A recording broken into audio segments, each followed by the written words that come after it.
G'day folks, it's Tony Fortunato from the Technology Firm.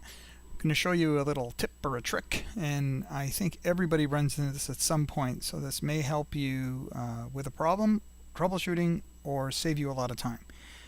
I'll jump right into it. So here I am. This is me, Mr. Laptop, 192.168.1.whatever, and I'm DHCP'd.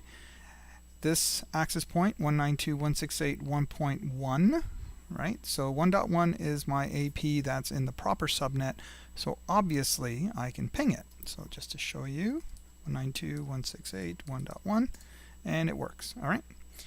Now this guy got reset to factory, and that can happen for a myriad of reasons, either intentionally, software updates, problems, who knows, whatever, right? But the problem is this access point might be up in the rafters, might be up on a tower, might be in the raised floor, the drop ceiling, that sort of thing. So that could be anywhere. Or I may just be working remotely and I can't physically get to that box. So what do we do? So here's a neat little trick that you can use to put both IPs, two IPs on here on both subnets. Now I know it sounds a little convoluted, but just bear with me here. I'll see if I can get it all in one shot. So here's my Wi-Fi adapter. I'm going to go to my properties. And now this is nothing new for most people, right? We've all been here at some point or another. We're going to go to IP version 4, properties. And from here, this is the key.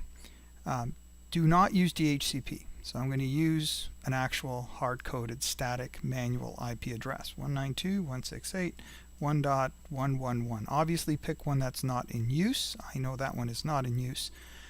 It doesn't matter, default gateway is irrelevant. All this stuff is irrelevant because we're just working locally with that IP anyway. So from here, I'm going to click Advanced. And here it says IP address. And there's my IP address. So I'm going to hit Add. 192.168.2.111. So now I've given myself two IP addresses. I've given myself 1.111, 2.111. So I'm going to click OK. OK. And close. So now if I go back to my command prompt, I can still ping 1.1.1, which is fantastic. And now I'm going to try pinging 2.1, and there it is. Now just because I know some people are going to say, well, how do you know it didn't work before? Because I kind of just breezed over that. Let me show you that one last step that I did not do earlier. Back to IP version 4. I'm going to go back to advanced. I'm going to get rid of this, right? So now I just have my address for the one subnet. I'm going to come back over here, ping 2.1, and guess what? It's failing. See?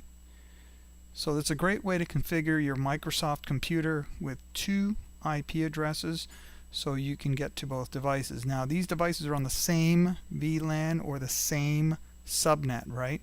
If this was across routers, then that's a whole other ball of wax, right? So this is a really neat little trick that I use in the field quite a bit, and hope it helps you out. Have a good day. Bye for now.